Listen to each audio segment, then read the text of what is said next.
마태복음 13장 24절부터 30절입니다. 찾으셨어요? 다 같이 한번 읽어보겠습니다. 시작.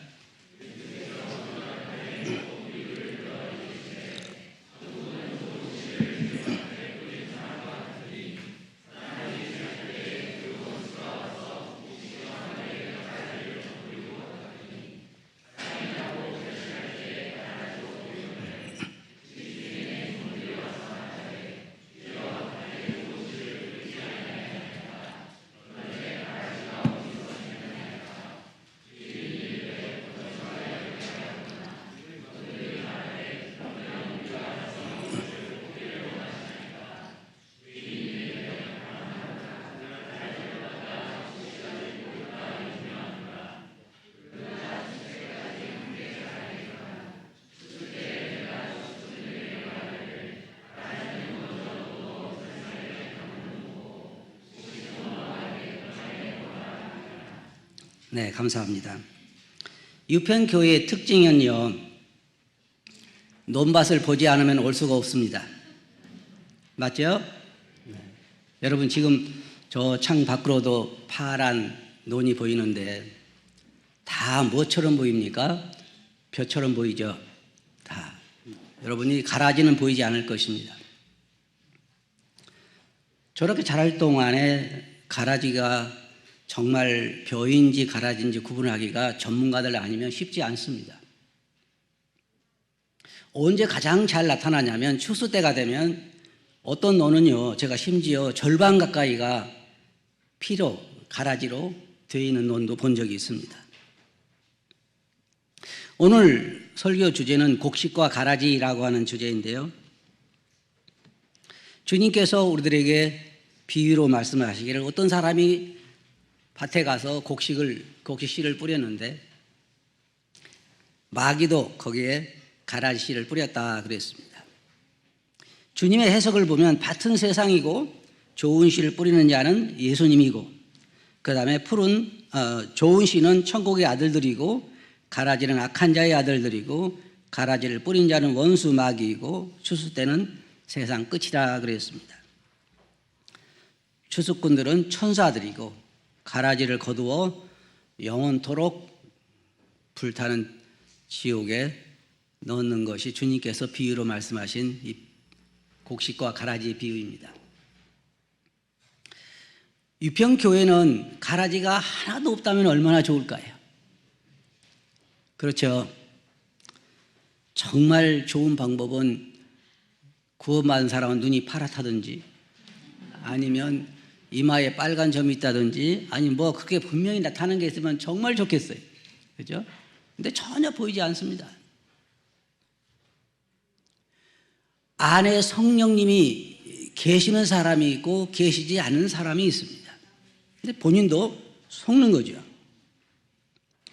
교회는 어쩔 수 없이 세상도 마찬가지지만 교회는 어쩔 수 없이 곡식과 가라지가 함께 자라고 있는 것입니다.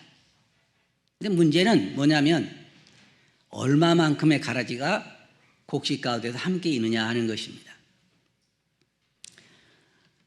성경에 보면 주님께서도 우리들에게 수없이 경고하시는 경고 중에 뭐냐면 거짓 목자들을 삼가라.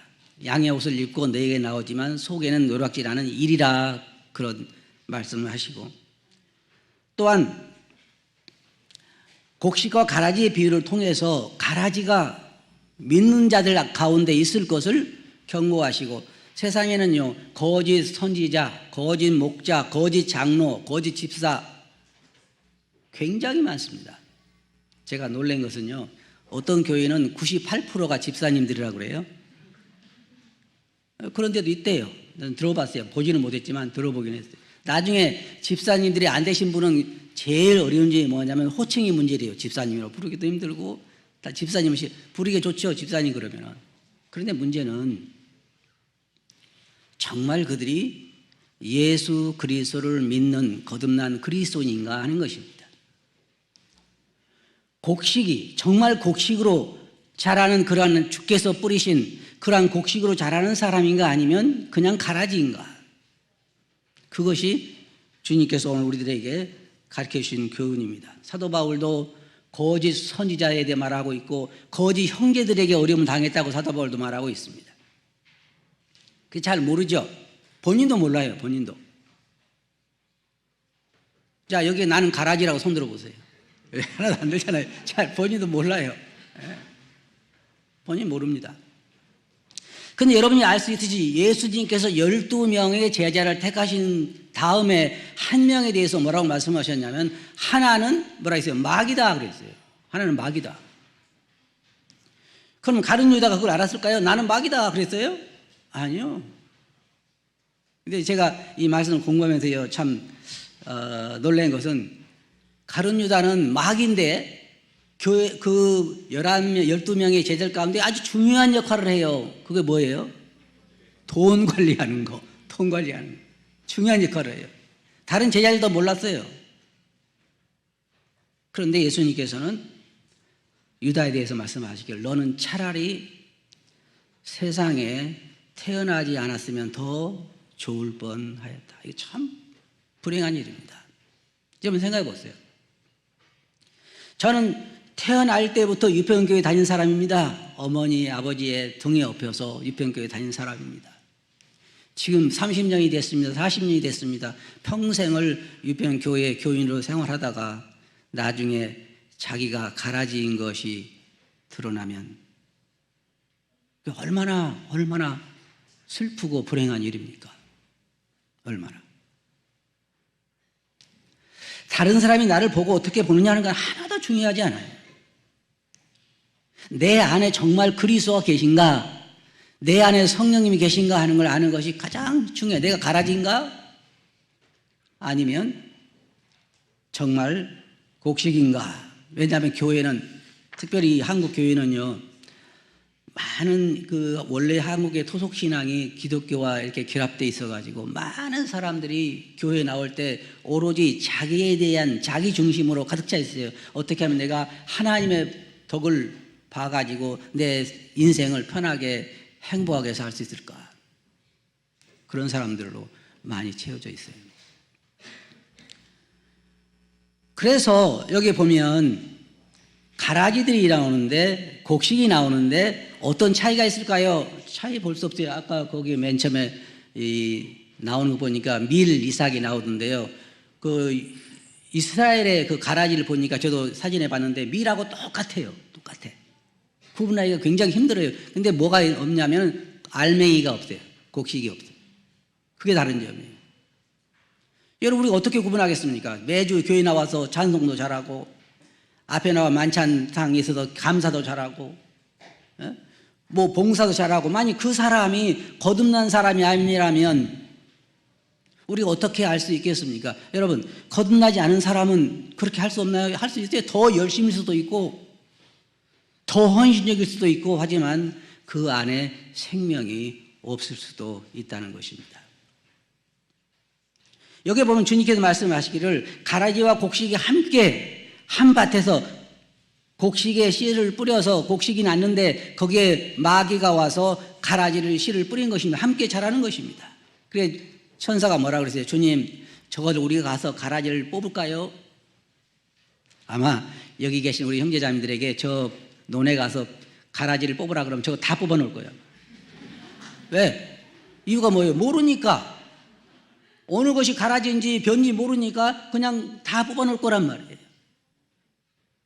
그래서 주님께서 아니다. 너희가 그걸 뽑다가 곡식까지 상할까 두려우니까 그냥 언제까지? 추수 때까지 그냥 놔둬라. 왜? 추수 때면 벌써 싹이 나오면 알잖아요. 그래서 그때에 가라지를 거두어서 어디로요? 영원한 풀무불로 보내서 주님이 뭐라고 말씀하셨냐면 거기서 영원토록 이를 갈며 여러분 이를 갈아본 적 있습니까? 없어요? 경험해 볼 만해요. 이를 한번 갈아보면 아주 심한 고통이 있을 때는 이를 갈게 돼요. 부득부득 간다 그러잖아요. 뭐 어떤 사람 막 원수를 갚으려고 이를 간다 그러는데 고통스러울 때 이를 갈 수 있어요. 그것을 몇 년 동안 한다고요? 영원토록. 이거 장난이 아닙니다. 영원토록. 여러분이 혹시 뭐 치통이든지 어떤 진통이 있어가지고 밤을 새워본 적 있습니까? 있은 분들은 많이 계실 거예요. 진통 병원에 가가지고 뭐 수술을 했다든지 여러 가지 이유로 그 진통이 심할 때 있을 거예요. 저도 그런 경우를 몇 번 경험했는데요. 한 몇 시간 갔겠지라고 시계를 보면요 5분도 안 갔어요. 그 고통이 그 진통 가운데 밤을 새운다는 게 얼마나 어려운가 하는 건 경험해본 자만이 알 수 있는데, 지옥이라고 하는 것은 이를 갈며 영원히 그곳에 사는 것입니다. 자, 여기에 보면 그럼 곡식의 특징이 뭘까요? 하나님의 자녀들의 특징. 첫째는 열매가 있는 거죠. 거기에 보면 첫째, 이들은 하나님이 그리스도를 통하여 우리들에게 베푸신 은혜를 깨달은 자들입니다. 진실로 하나님이 얼마나 우리를 사랑하시는지, 그 사랑이 어떤 사랑인지를 진실로 깨달은 자들이, 거듭난 자들이 곡식이에요. 골로새서 1장 6절 보면 이 복음이 이미 너희에게 이르매 너희가 듣고 참으로 하나님의 은혜를 깨달은 날부터 너희 중에서와 같이 또한 온 천하에서도 열매를 맺어서 자란다 그랬습니다. 열매. 진정으로 하나님의 은혜를 깨달은 자는 열매를 맺게 되어 있습니다. 그래서 우리가 복음을 깨닫는다. 그럼 복음이 뭐예요? 복된 소식이죠. 예수 그리스도께서 나의 죄를 위해서 십자가에 돌아가신 그 사랑, 그리고 부활하신 것, 그것을 진실로 깨닫게 될 때 우리는 그 앞에 무릎을 꿇을 수밖에 없는 것입니다. 그래서 하나님의 은혜를 진실로 깨달은 그러한 자들이 곡식이고, 이들은 예수 그리스도를 믿고 자신의 구세주로 영접한 자들입니다. 우리가 믿는다고 그럴 때 때때로는 오해할 수 있는 게 뭐냐면요. 자, 한 가지 예를 들어 봅시다. 결혼식을 할 때 신랑이 있고 신부가 있습니다. 그러면 자, 신부에게 묻습니다. 신부 누구누구는 신랑 누구누구를 남편으로 맞아 평생 동안 사랑하고 함께 하겠습니까? 라고 말했을 때 뭐라고 그래요? 결혼하려면 네 그래야죠. 그러면 그게 말뿐입니까? 신부가 속으로 내가 입으로는 대답하지만 너 두고 보자 그래요? 그런 건 아니잖아요. 실제로 내 남편으로 받아들이는 것입니다. 우리가 예수 그리스도를 나의 주로 고백하고 받아들인다는 말은 내가 평생 동안 섬길 주인으로 받아들이는 것입니다. 여러분 아시겠어요? 그게 우리가 주를 영접하는 거예요. 아, 예수님 나를 위해 십자가 돌아가셨군요. 감사합니다. 나는 이제 천국 가게 생겼군요. 이제부터는 제 삶을 살게요. 믿는 사람 아니에요. 그렇게 믿는 게 아닙니다. 나의 누구로요? 주로. 여러분 성경에 보면 교회에 대해서 말하면서 신랑을 누구로 말하고 있습니까? 교회를 신부로 말하고 있죠. 맞아요? 신랑을 누구로 말하고 있대요? 그럼 여러분이 교회라면 여러분 신랑이 누구예요? 맞아요? 그러면 예수 그리스도를 나의 신랑으로 받아들이지 않은 사람은 그리스도의 신부가 아니죠. 신부가 아닌 거예요. 그래서 예수 그리스도를 나의 신랑으로 받아들이는 사람, 그 사람은 이제 평생 누구의 아내예요? 예수님의 아내예요. 교회는 그리스도의 신부인 것입니다. 그게 예수 그리스도를 나의 구세주로 영접하는 거예요. 나의 주로, 나의 남편으로 받아들이는 것입니다. 그때부터는 뭐가 돼요? 성김이 따라오는 거잖아요. 그 관계가 형성되는 거예요. 단순히 어떤 사람 마냥 아, 예수님 나를 대신해 돌아가셨군요. 감사합니다. 이제는 죄가 없군요. 그게 구원이 아니에요. 예수 그리스도를 나의 주인으로 받아들이는 것. 그게 성경은 영접하는 자, 곧 그 이름을 믿는 자들에게는 하나님의 자녀가 되는 권세를 주셨다, 그렇게 말하고 있는 것입니다. 거듭난 자들의 특징이, 곡식의 특징이 뭐냐면 그 안에 우리가 보세요. 예수님 내 안에 들어오셔서 이제 나의 주인이 되십시오라고 예수님을 초청해 내가 영접했을 때 내 안에 성령님이 거하시죠. 그러면 내 안에 계신 성령과 내 육신의 소욕 사이에 갈등이 시작이 돼요. 갈등이. 그럼 괴롭죠? 안 그래요? 괴로워요. 그러니까 그리스도에는요, 어느 날은 즐거웠다가 어느 날은 슬펐다 이런 것이 반복돼요. 사도 바울이 말한 것처럼 오호라난 공관자로다. 누가 이 사망의 몸에서 나를 건져내라고 탄식할 때가 있는가 하면 또 너무 기뻐서 하나님을 찬양할 그럴 때가 있어요. 그게 다른 거예요. 그게 거듭난 자들의 특징이에요. 그 안에 성령의 소욕과 육체의 정욕으로 인한 갈등이 무엇인지 그 의미를 아는 자들이 거듭난 자들이에요. 가라지는 그거 몰라요. 그런 게 없습니다. 왜? 안에 성령이 없으니까 갈등이 있을 수 없죠. 육체의 정욕만 남아있으니까 갈등이 있을 수 없어요. 혹시 그게 남아있는 양심이 뭐 거리는지는 잘 모르겠지만 성령의 소욕으로 인한 갈등은 아닌 것이죠.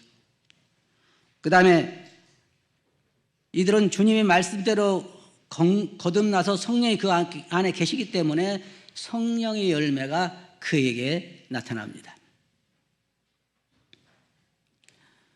자, 열매를 몇 개나 맺어야 감나무일까요?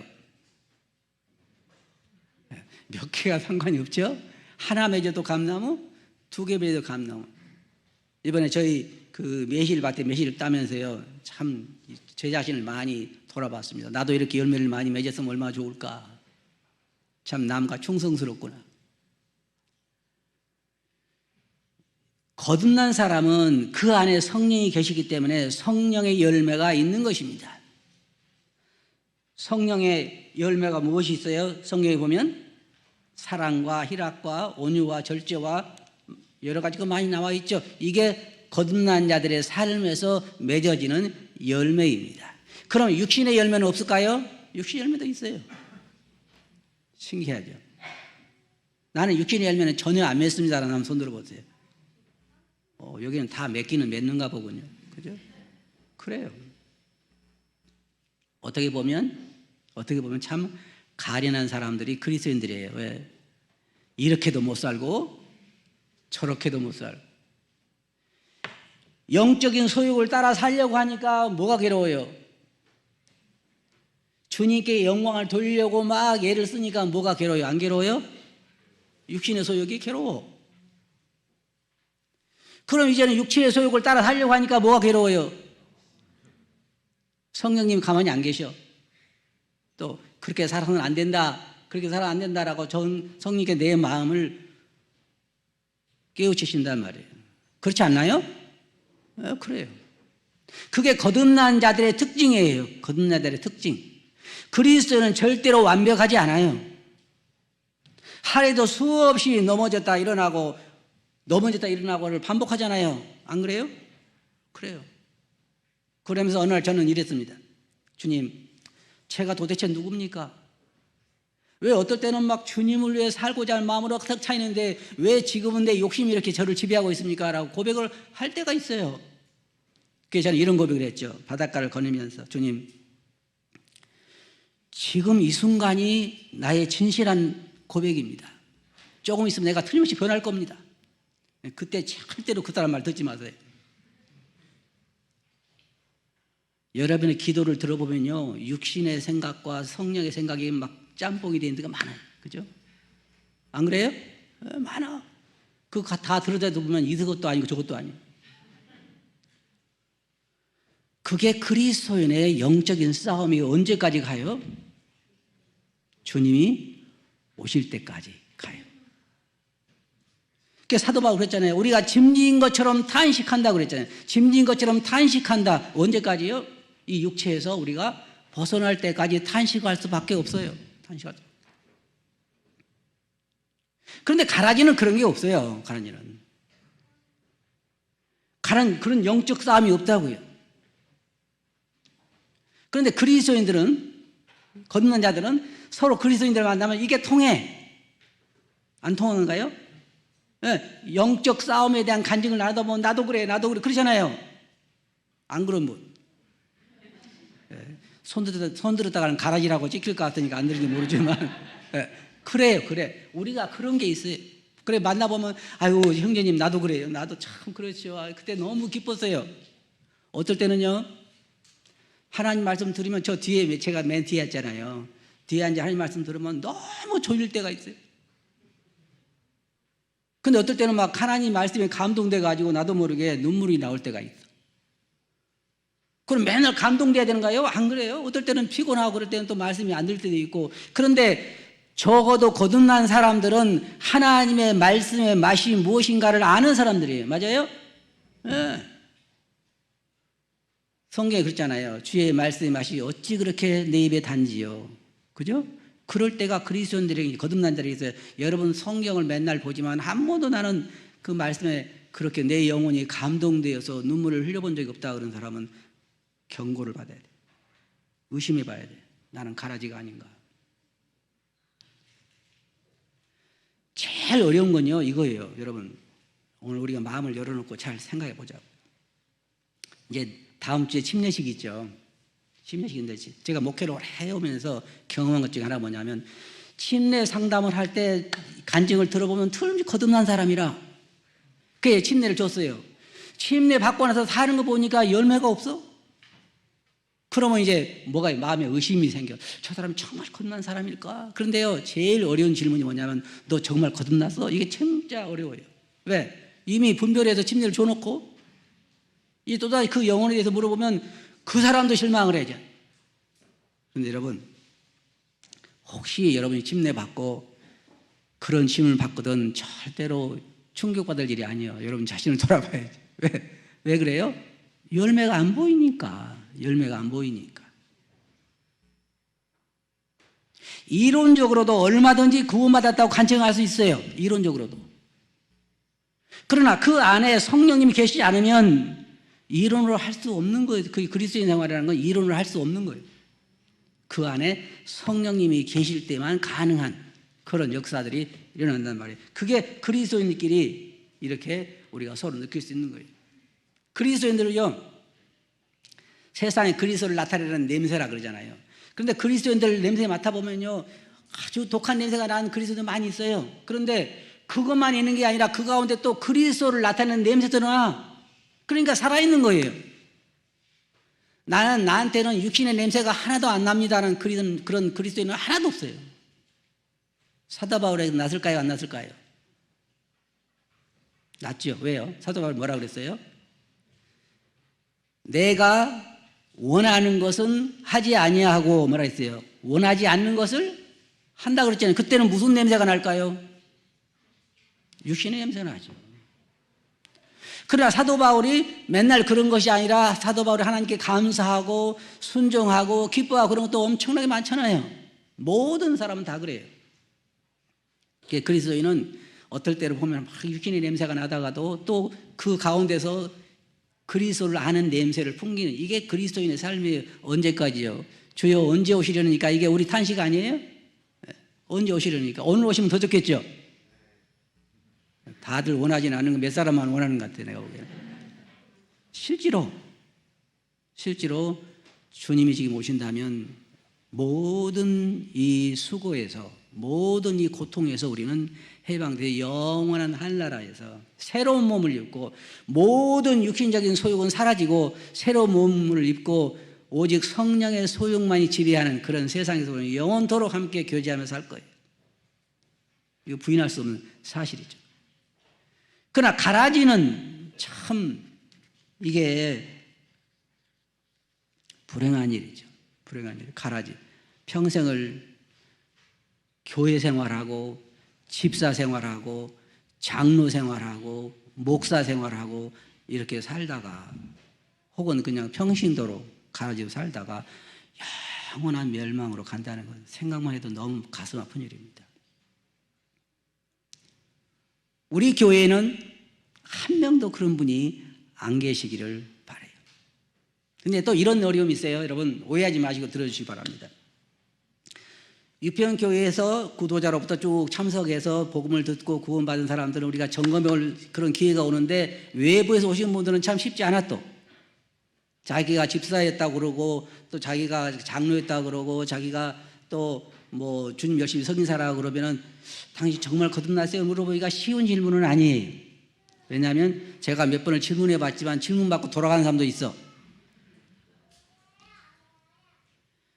여러분 구원받지 않은 사람에게 가장 안 좋은 질문이 뭔지 아세요? 내가 말하는 구원받지 않은 교인, 구원받지 않은 집사, 장로, 목사들에게 가장 어려운 질문이, 기분 나쁜 질문이 뭔지 아세요? 당신 정말로 예수 그리스도를 믿고 거듭난 그리스도입니까? 이 질문이 굉장히 기분 나쁜 질문이에요. 그러면 자 보세요. 그게 정말 기분 나쁜 질문일까요? 아니죠. 아니에요. 왜? 우리의 믿음을 내가 상대방에 전할 수 있고 저 사람의 믿음을 내가 확인할 수 있고, 우리는 다 뭐예요? 피를 나눈 형제 자매들이잖아요. 그리스도 안에서. 그런데 제가 목회 생활하면서 수년을 살고 이게 있지만은 어떤 사람과는 영적인 대화가 전혀 안 되는 사람들이 있어요. 그건 뭘 말해요? 영적인 대화가 안 돼. 자, 봅시다. 영적인 대화가 뭡니까? 영적인 대화가 뭐죠? 말씀에 대한 감동, 또한 삶에서 간증, 이런 그리스도인에서 일상을 살아가면서 우리가 겪는 여러 가지 경험들, 또한 이런 것들을 삶을 나누는 거잖아요. 근데 그런 거 이야기를 해보면 사업 얘기밖에 안 해. 자기 자식이 얼마나 공부를 잘하는 거라든지, 그 다음에 이번에 뭐 보너스를 얼마를 받았다든지, 모든 그 대화가, 영적인 대화가 그 빠져 있어요. 그건 정말로 의심스러운 사람이에요. 맞아요? 아, 그리스도인과 그리스도인이 만나면 뭔 얘기해요? 이게 지금 초등학교에 다니는 혹은 유치원에 있는 자녀들 둔 부모가 서로 만나면 무슨 얘기합니까? 애들 얘기하잖아요. 안 그래요? 왜? 공통점이 뭐 지금 뭐 유치원에 나가느냐 안 나가느냐, 왜 못 나가냐, 뭐 요즘 코로나 이게 대화잖아요, 부모들로서. 그럼 그리스도 구원받은 그리스도인들이 세상을, 너도 그렇고 나도 그렇고 세상을 살아가면서 넘어지기도 하고 일어서기도 하고, 이런 경험들, 삶에서 실패했던 경험들, 삶에서 성공해서 참 주님께 감사했던 경험들, 이런 걸 나누는 것이 영적인 교제잖아요. 근데 그런 교제가 없어요. 그럼 뭐예요? 그 사람은 정말 자기 자신의 구원의 문제를 의심해 봐야 하는 것입니다. 이거 여러분 정말 중요한 시간, 여러분 영혼들을 다시 한번 돌아봐야 할 그런 시간이에요. 한 사람도 나고자가 없기를 바라요. 그러한 간증을 나눌 때요, 우리 마음이 뭐예요? 통하죠? 그렇잖아요? 통해요. 왜? 나도 그런 적이 있으니까. 어떨 때 그리스도인은요, 두 가지 이유 때문에 눈물을 흘립니다. 여러분 그런 눈물 흘려본 적이 있는지 모르겠지만, 어떨 때는 주님의 사랑에 너무 감사해서 나도 모르게 눈물이 나올 때가 있어요. 맞아요? 안 그래요? 그러죠? 근데 어떨 때는 솔직히 저도 이게 너무 주님 앞에 죄송해서 참 눈물이 나올 때가 있어요. 주님, 어떻게 내가 이럴 수 있습니까? 주님의 사랑을 받은 자가 어떻게 이럴 수 있을까요? 그래서 두 가지 이유로 눈물이 난다고 생각해요. 하나는 너무 감사해서 은혜를 생각할 때마다, 그리고 이건 나이 많은 사람들에게 더 그런 것 같아요. 지나간 삶을 돌아보면 매 순간순간마다 하나님의 손길이 그것에 있고, 하나님의 인도하심이 있고, 하나님의 준비하심이 있고, 하나님의 사랑이 있고, 이것을 내 지나간 삶에서 느낄 수가 있어요. 맞아요? 네. 또 한편으로 돌아보면 어때요? 그런 은혜를 받은 내가 지금 매일매일 살아가면서 어떻습니까? 완벽해요? 아니요. 은혜를 아는 자 같지 않아요, 어떨 때는. 그러니 어때요? 주님, 어떻게 내가 이럴 수 있을까요? 그리고 눈물을 흘릴 때가 있어요. 주님, 죄송합니다.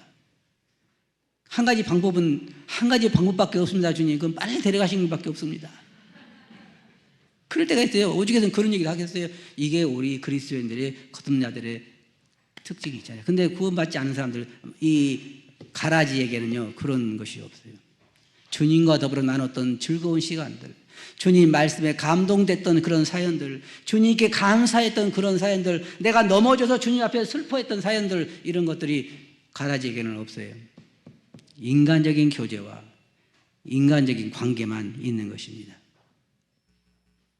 제가 말하기에는 단 한 사람도 우리 가운데 나고자가 없었으면 좋겠어요. 그럼 어떻게 할까요? 나는 뭐 자기가 가라지라고 아는 자가 없겠지만, 나는 그런 경험이 없습니다. 나는 주님과 더불어 그런 친밀한 교제의 경험이 없습니다. 나는 정말 내 죄를 대신해 십자가 돌아가신 주님의 그 은혜에 감격해서 눈물을 흘려본 적이 없습니다라는 사람들은 주님 앞에 나가야 돼요. 가서 주님 앞에 조용히 아무도 방해하지 않는 곳에 가서 무릎 꿇고 자기 죄를 자백하고 예수 그리스도의 그 십자가의 대속을 자기 것으로 받아들이고 그 예수 그리스도를 자신의 평생을 섬길 주인으로 받아들여야 돼요.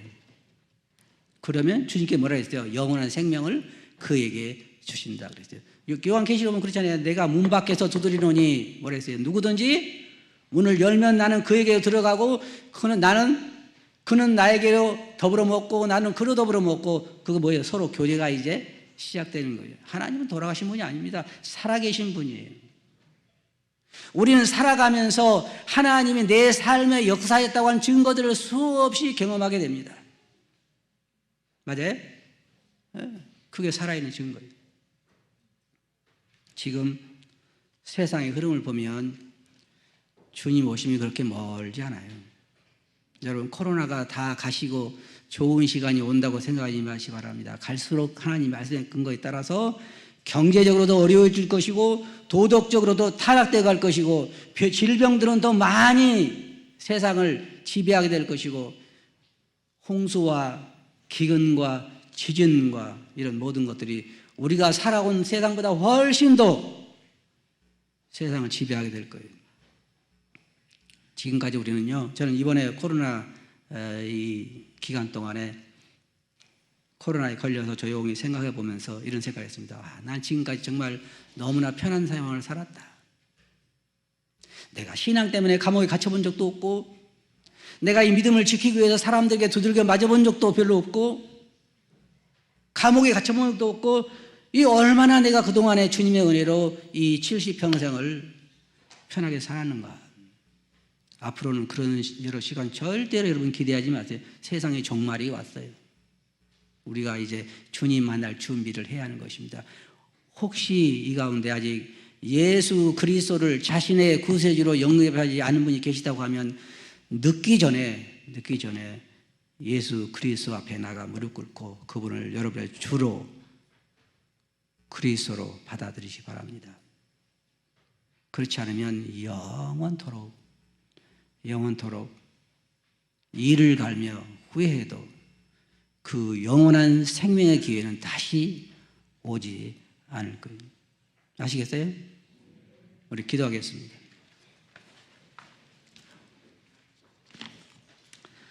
거룩하신 아버지 하나님, 우리 가운데 혹시 아직 영원한 생명을 얻지 못한 자가 있다고 하면 주님 그를 불쌍히 여겨주시고 그의 마음속에 역사하셔서 예수 그리스도를 자신의 구세주로 영접하고 이 영원한 생명을 얻을 수 있는 은혜를 허락해 주시기 원합니다. 그의 눈을 열어주시고 그의 마음 문을 열어주셔서 자신의 처지를 보게 하시고 예수 그리스도를 영접할 수 있도록 은혜를 베풀어 주시옵소서. 주님, 믿는 저희들에게는 저희가 비록 이 육체의 소욕과 성령의 소욕 사이에 날마다 넘어졌다 일어나고 하지만 저희들의 주를 의지해 더욱 승리하는 삶으로 세상에 그리스도라는 빛을 나타낼 수 있도록 은혜를 베풀어 주시기 원합니다. 들은 말씀을 주께 의지하옵고 예수 이름으로 아버지께 감사하며 기도하옵나이다. 아멘.